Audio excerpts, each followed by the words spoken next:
Welcome to Federal Sector Watch.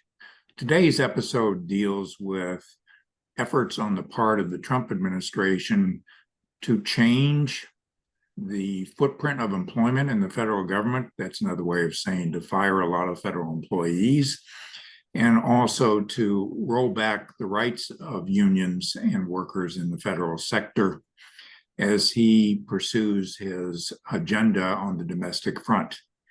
Our guest today is Robert Tobias, who is the former president of the National Treasury Employees Union.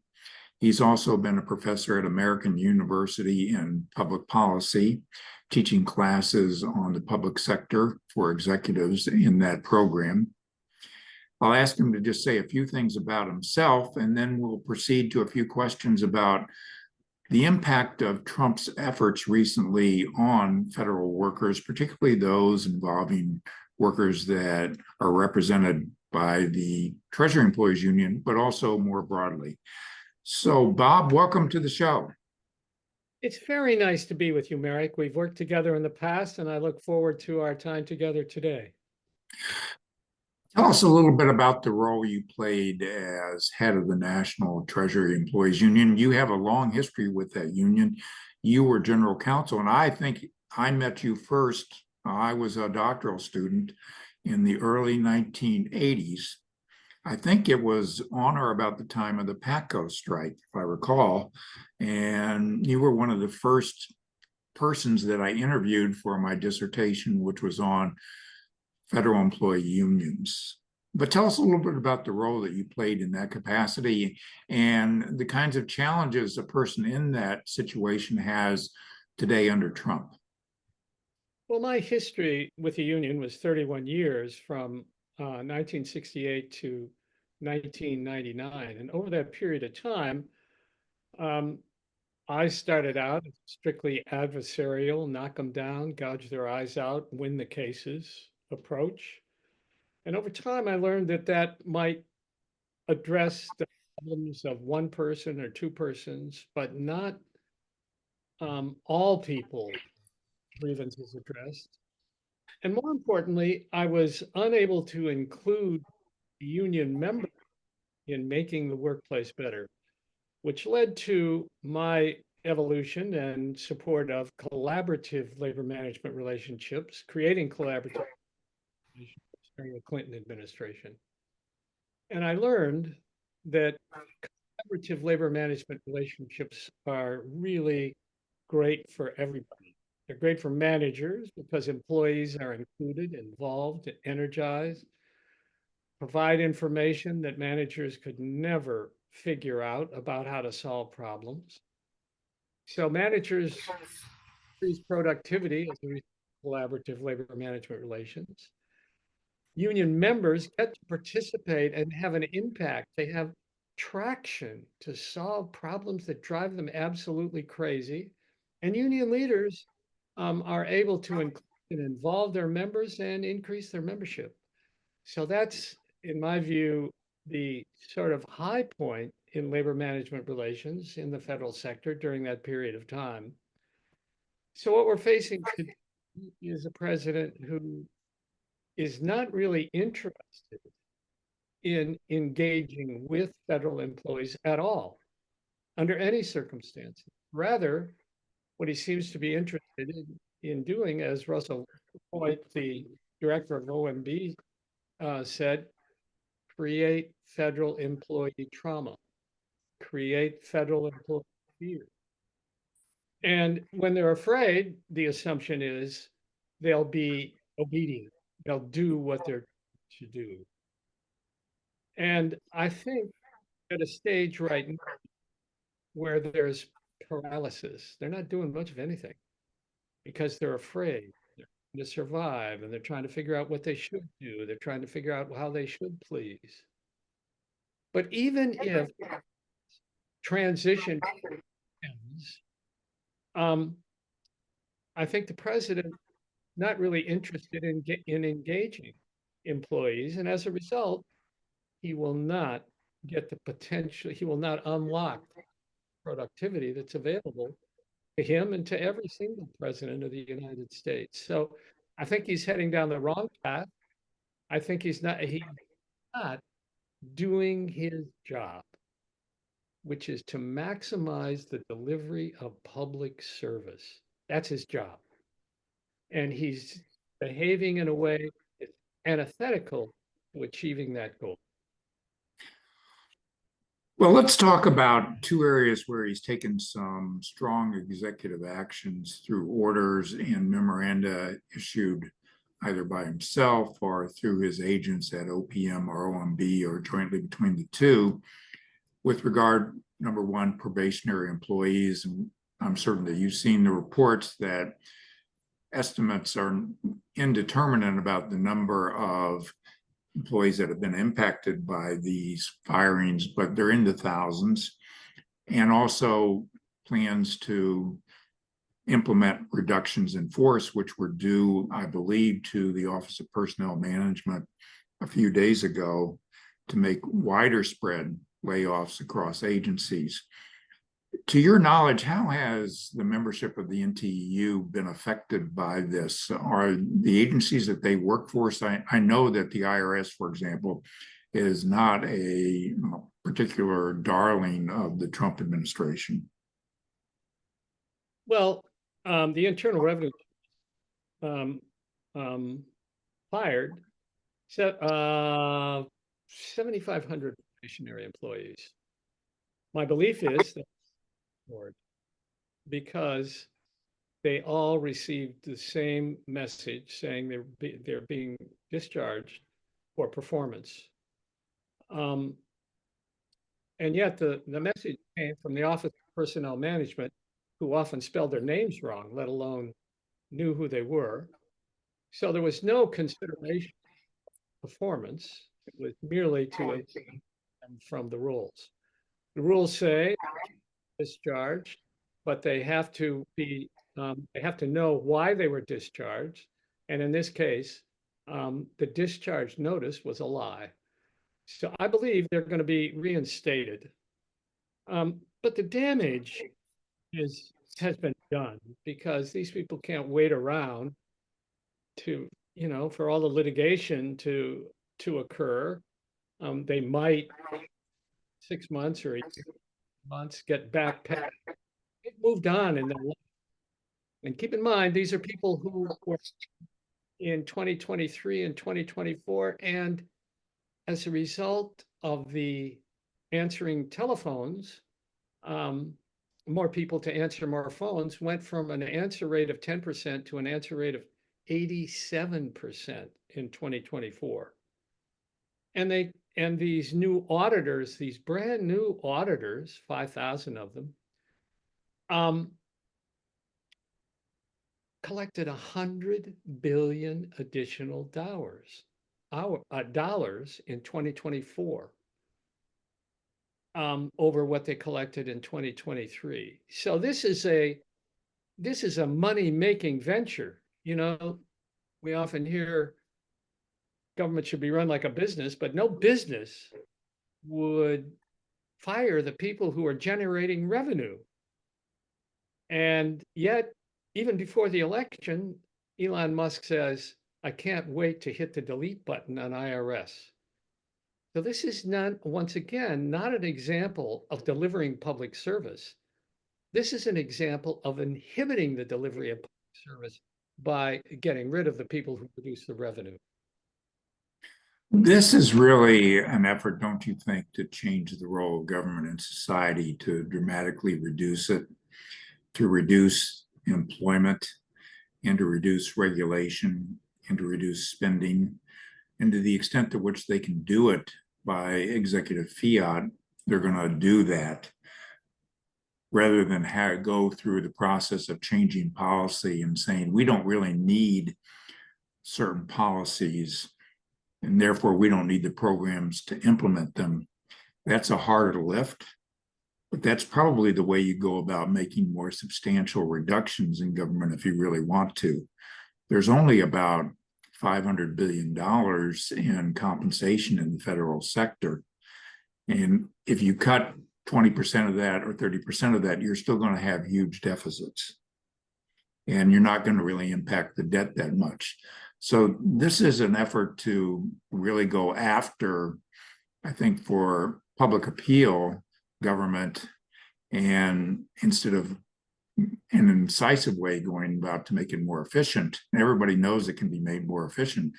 But employees, and the way I look at this, Bob, is that employees are getting the blame for a lot of system problems in the federal government, in the way that the technology is antiquated and in perhaps mismanaged. Employees get to bear the brunt of that. And that doesn't seem to be a good way to manage your workforce. No, it's not. 80% of employees join the federal government because they want to be involved in something larger than themselves. Federal employees are incredibly mission-oriented. They have ideas about how to increase efficiency, how to increase productivity, and when that's tapped into, amazing results occur. Amazing results occur. And, when managers think they know it all and they know everything and tell people what to do, install a command and control operation, employees just go into the shell and their creativity is not tapped. And so we all lose. We taxpayers lose as a result of a command and control approach. But as you suggest, this is not about efficiency. This is an attempt to reduce the size of government. But the problem with that, Marick, is no one has really thought about the impact of what the reduction will have on the ability to deliver public service. Now, over this last week, we've seen just a hint with the Social Security Administration. Huge slashes in the Social Security Administration. Offices closed around people who can't spell computer, need to go to the office to get their problem solved, are going to have to drive hundreds of miles in order to have an in-face discussion about their Social Security issue. And as a result of the cuts, the risk is, and it's being stated over and over again, that for the first time ever since the inception of Social Security, who has never missed a payment through the entire period of time, is now, because of not having sufficient technical expertise, running the risk of having delayed monthly payments. So that's the impact of thoughtless cuts. And that's what we're seeing. And I believe soon we're going to see the impact of this across the country. I mean, because just think of all of the medicines now that are at the FDA who are going to be delayed. And so if I'm sick and I'm seeing this medication that might help me, it isn't going to be around for a year or 18 months more than it would have been prior to the slashes. Or if I'm filed my patent at the Patent and Trademark Office, and these folks are being cut, I'm going to wait longer for my patent and the protection I need to have investors invest in my patent. If I'm going to a national park this summer, there aren't going to be any police, or very few police. There aren't going to be any rangers around. It will be less safe. So the thoughtlessness of these cuts, I believe, are going to impact quite dramatically on the public. And when that happens, I hope that we see people complain loudly and vociferously and demand the reinstatement of a workforce that can effectively deliver what Congress has charged the president to deliver. Let's turn to a related area of union rights where Trump, he hasn't reissued all the executive orders of the Trump 1 administration, but he's moved in that direction in various ways. He did issue the order of the reclassification of certain confidential employees to a political status, basically. But with respect to union rights per se, he's issued a memorandum through, I believe, OPM that says that if the president issues a directive to return to office to really nullify the contractual agreements that exist between unions and management in the federal sector for remote work, because they're a government-wide regulation, that will have to be obeyed and workers will have to return to work. And he's also, through an executive memorandum, rescinded the collective bargaining rights, which were granted in 2011 for employees at the Transportation Security Administration, the 47,000 airport security screener personnel. Where does this put the union in terms of trying to represent employees and the challenges they face? It's clearly illegal. An executive order cannot overturn a collective bargaining agreement. That's what the law says. Statute can overturn a collective bargaining agreement. An executive order cannot. So eventually, after litigation, I believe that this executive order and all of the people who are implementing it now it's going to roll back. But the problem is this, again, delivering public service. All this period of time, agencies have been downsizing their building footprints. So now you have people coming back 5 days a week, 4 people in a small office, not enough computer places to recharge and use, not enough conference rooms to talk in. So again, rather than increasing efficiency, this is a terrible whack on efficiency and will result in less productivity across the federal government. It just cannot be any other way. And at the same time, Elon Musk is canceling rents in more GSA buildings. So it's not going to get better, it's going to get worse.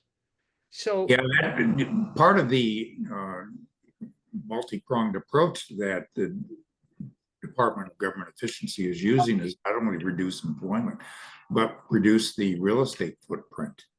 And when you eliminate office space and you don't have adjacent parking, you make it very difficult. Don't you really think that this is an effort to get people to quit, to leave, or to face termination if they don't return on the terms? And they'll let chips fall where they may in terms of litigation. If they get reinstated with back pay, they'll deal with that consequence then. But they hope enough people just leave. They came out with that deferred resignation letter. I think they said that it's something where 70,000 plus people signed it. I'm not certain exactly how many will eventually be severed from the relationship. But I think they want people to leave, get as many of them to leave voluntarily. And well, let's assume that's true. And I think that's certainly a possibility, Marick. But think about that in terms of workforce planning. I'm sitting in the White House, there are 2.2 million federal employees, and I want to downsize. And I make the workplace terrible so people will leave. But with that policy and with that approach, I lose all control over who leaves. People who are really critical to continuing operations leave. And then I think what's going to happen is that this president, who is the first president who has declared himself to be the chief executive officer of the executive branch, no other president has ever done that because they're afraid that they will be branded with successes and failures. But he is saying, I'm it. I'm responsible. And what I think with that is this approach is going to be counterproductive in a very short period of time, because people he needs to do the work of delivering public service are going to be gone. And they're not going to be able to be hired back quickly because they're going to move on to something else. So, all right, Mr. CEO, you can blame Congress or you can blame judges, but you are the man who's making these decisions, which result in the significant loss of productivity, loss of efficiency, and loss of the ability to deliver service to the public. Well, one of the things that the president did in 2018 through 3 executive orders on federal sector labor relations was that he said he wanted to synchronize collective bargaining agreements with mission. And that basically meant the admission of his administration in terms of executing policy.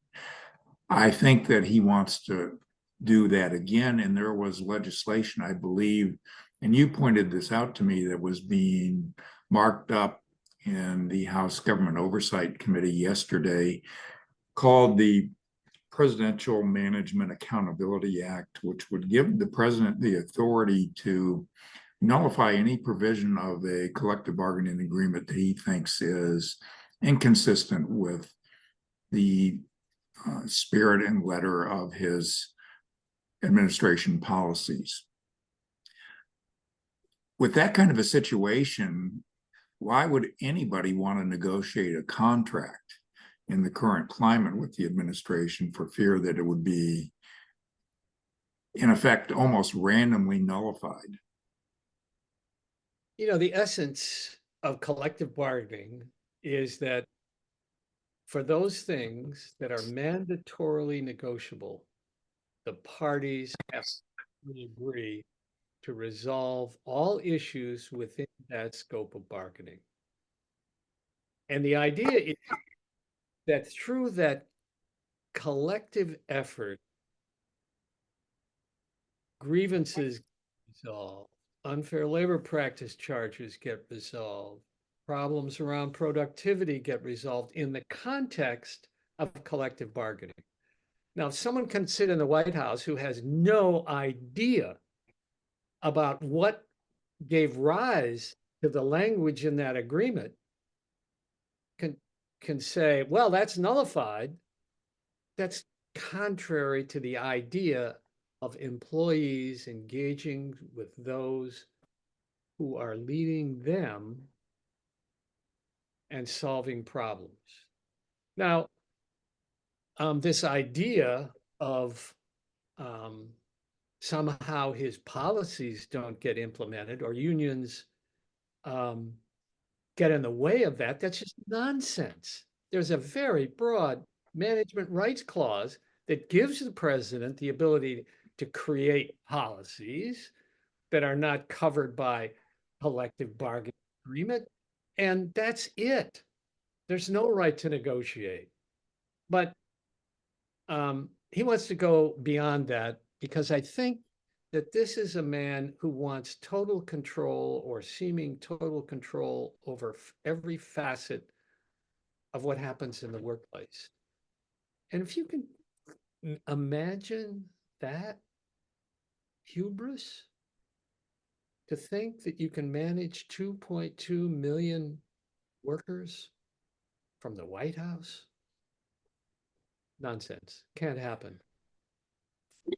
It also seems to me, and the administration has backed off on a couple of things and tried to, I think, shift from a let's get rid of people through summary firings, particularly probationary employees, although they're trying to do as much of that as they can, to using RIFs in a more systematic way. But such things as you mentioned earlier, in which they sent them these form letters through OPM, which is not an agency which has direct management authority over these employees. It supervises managerial policy, but not necessarily the direct management of employees, and then sends a record to their file that says they were terminated for performance-related reasons that I presume goes on their record. in perpetuity in some way or another, that it's a rather sloppy approach, that they don't know exactly what they're doing. And that's the impression that I get. Well, anybody who has followed closely, or not even slightly closely, sees that it's sloppy. Many mistakes are made, and when Elon Musk says, well, we're going to make many mistakes and we're going to fix it. Well, Mr. Musk, you are playing with people's lives as employees. You're playing with the lives of the public when you make the federal government less productive. So we're not talking about some tech startup here where people write code and then fix it. We're talking about public policy and delivering public service.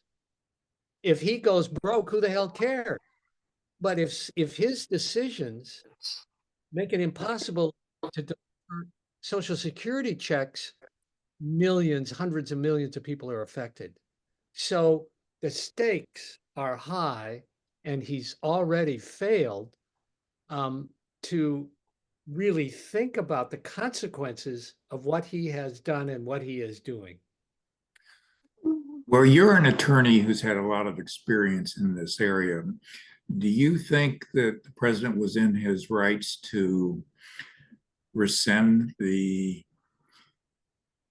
order that the memorandum Pistoli that he issued in 2011 that gave the airport screeners the right to unionize and subsequently negotiate agreements? Is that likely to stand, and are these employees going to be unrepresented? I noted with interest that in the president's memorandum to this effect that he not only said, and he mentioned AFGE by name, he said that they not only can't represent them in collective bargaining, they can't represent them in political action. Well, I think, well, let me just start from the beginning. By law, they don't have the right to bargain collectively. And only with the Biden administration did the director of TSA issues say, yeah, now I'm going to bargain with you all. And that led to this first collective bargaining agreement that was made incredible progress, primarily in a lot of areas in terms of shift and shift assignments, but also in terms of pay. Prior to this collective bargaining agreement, they were having 50, 60, 70% turnover every year because they were paying so little. But as a result of this bargaining, they significantly decreased turnover and significantly increased traveler satisfaction with the employees in TSA. They had an opportunity to bargain collectively. They had an opportunity to get their issues addressed. And as a result, it changed the workplace in a way the travelers said, hey, these people are so much better than they were a year ago or 2 years ago or 3 years ago. So I think there's a very strong argument that can be made that the president does not have the authority to rescind that collective bargaining agreement. He might direct the director not to renew a collective bargaining agreement, but not to rescind the collective bargaining agreement while it's in effect. So you really have to disentangle it. They're in a catch-22 in the sense because they've already got the agreement. From your vantage point, they can't unilaterally discontinue it. Correct. But what they're saying is that you don't even have the right to union representation in the first place. And therefore, I presume if I read the order correctly, the American Federation of Government Employees, that what they're saying is they couldn't engage in political action for them to have that right. And I'm not certain that you could do that constitutionally. That would seem to me a bit of a stretch. No. I disagree. It's not a stretch. It's patently illegal. That makes it a little clearer. So let's turn a little bit to how this has affected, from your perspective, federal workers' interest in unions and union representation. When you go after unions so much and when you go after the individual employees, and people look at it individually and they look at it in terms of their colleagues that they see who no longer have jobs, even though they may not have gotten the letter themselves, but they're waiting for the time when they might get the letter. That the fear and apprehension goes up, and they start looking for their alternatives, for survival. They're thinking, this is not a place to hang around if I don't have to, and I better look elsewhere while I got a chance. What has it done from your perspective in terms of how much people would want union representation in the federal sector?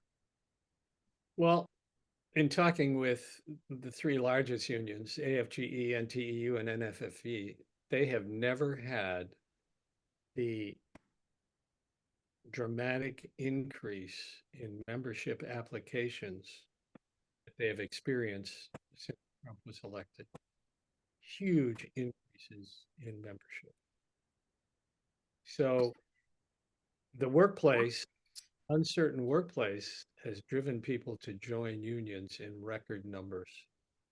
Now, I don't know how long they're going to be on the rolls, but I'm telling you that people are looking to collective action as an answer to what they're facing in the workplace. No one believes that acting alone is going to change what they experience in the workplace. So they see collective action as the only answer.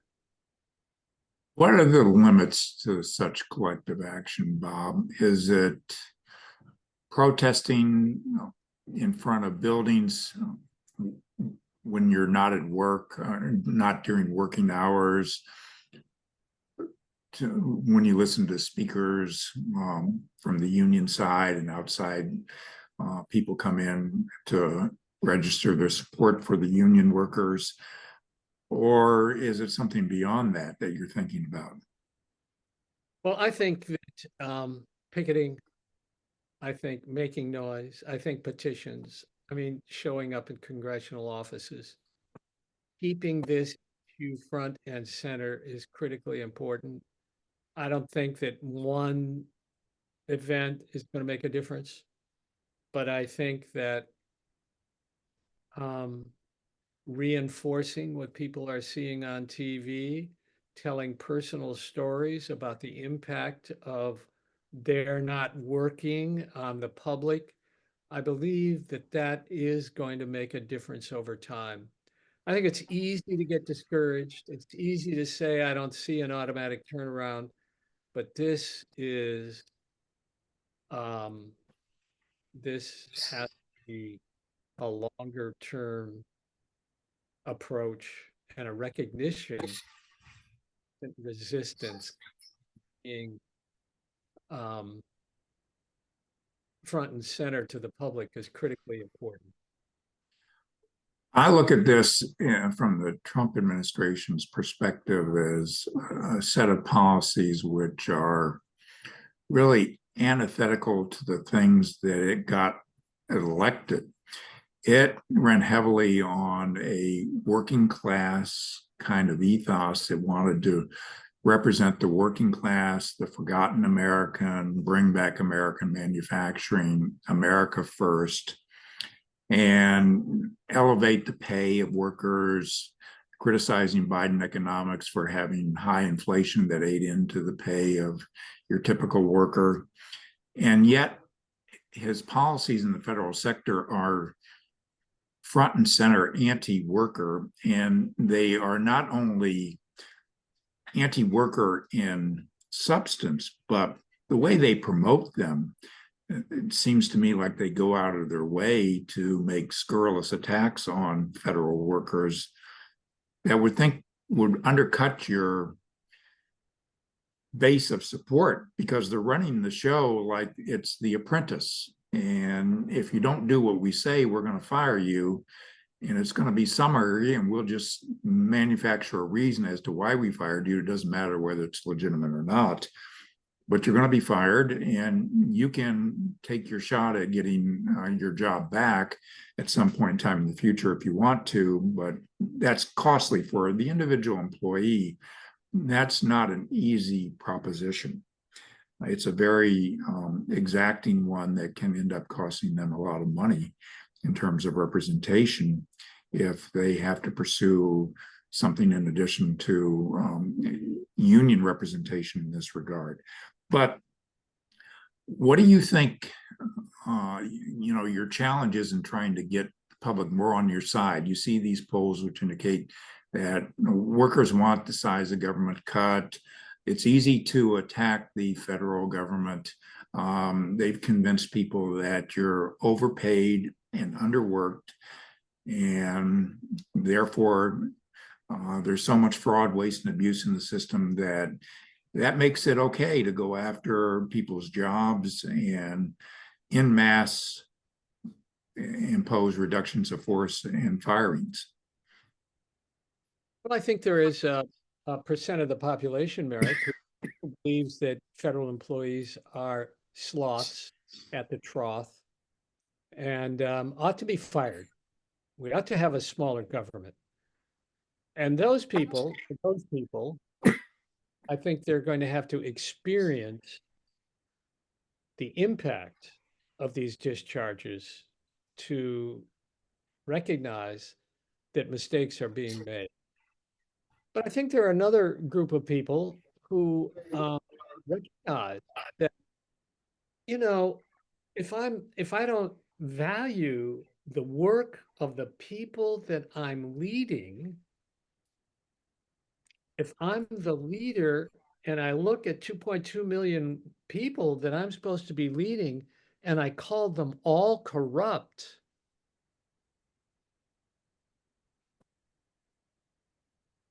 and I'm in the private sector, I think, when's he going to come after me? When's he going to come after me? If he doesn't have any respect for the people who work for him, what kind of actions is he going to take to reduce my rights in the workplace? So I think it's a very legitimate concern. And I don't know what percentage of people are impacted by those thoughts, but my belief is a great many. Let me ask you a question, and I've seen recently they brought this information back to the public's attention, but President Clinton, as part of his reinvention program, substantially reduced the number of federal employees, particularly on the defense side. And how did he do it differently from what the Trump administration is doing that didn't on the surface appear as inhumane? Well, the Trump administration reduced the federal workforce by 300,000 people. But they didn't do it in 30 or 60 days. You mean the Clinton administration? I said yes, the Clinton administration reduced the federal workforce by 300,000 employees, but it wasn't done in 30 days or 60 days. It was done carefully with an analysis of programs, which programs were inefficient, which programs were efficient, and how could we make them better? And at the same time, how can we get along with fewer people? So there was a lot of collaboration with unions during that period of time. And the 300,000 people who left because of retirements, and then their slots were not filled. There were no rifts. There were no calling people corrupt. There was support for federal employees being given a voice so that they could solve problems with managers. So, people were on board with that approach. Yeah, everybody recognizes that there's inefficiency. Call on me, ask me, include me, involve me. Don't fire me.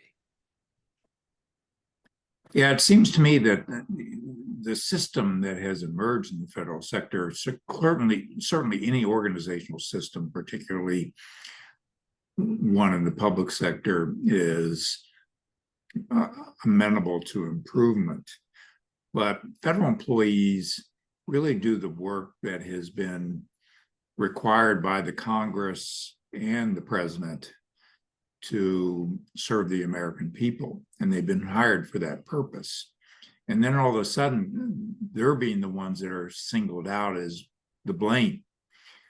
They're the reason why we have a lot of debt. They're the reason why we have a lot of policy that people don't like. But that's been made by others who are political representatives who've decided these are the policies of the government and the employees are going to execute them. And now we want to have mass firings because they disagree with that.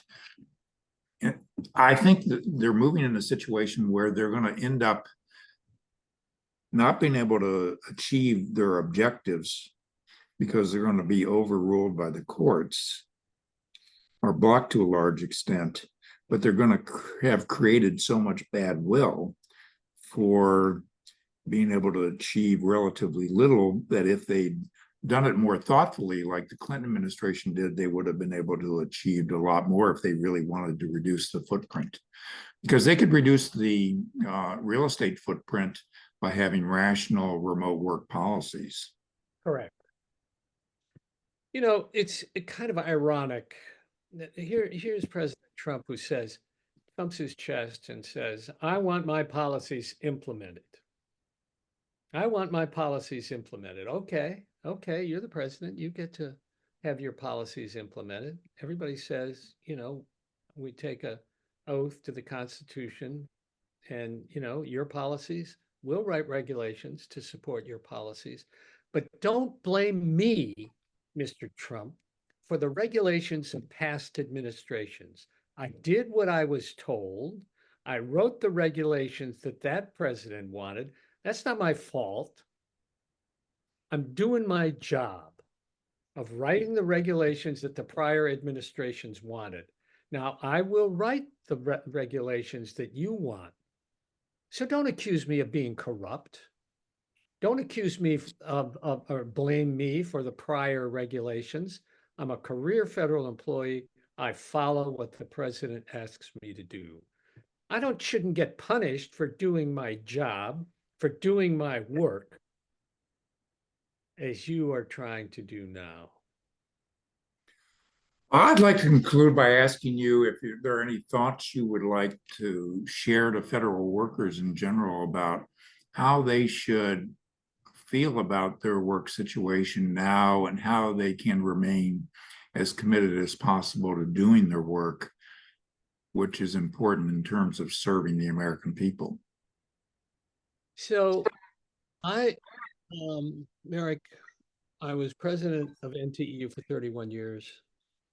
And then I worked at American University. I created an executive education program for federal managers, 14s, 15s, and SES. I'm telling you that I found out very early how mission-driven federal employees are. They are dedicated to accomplishing agency mission. And they have experienced times when managers and political leaders get in between what's necessary to deliver mission, and they just keep their heads down and go forward, committed to accomplishing mission, which means delivering public service. These folks are truly committed. As I said before, 80% come to the federal government because they want to be involved in something larger than themselves. I don't know what the percent is of those who sign up to Google or sign up to X. I would suspect it's much smaller, significantly smaller. But these people are dedicated to delivering public service. And I'm saying to all of them, I respect it, I honor it, and I'm hopeful that we're going to see our way clear of this in the near term as opposed to the long term. Well, thank you, Bob. I appreciate your joining me today, and I look forward to our paths crossing again in the near future.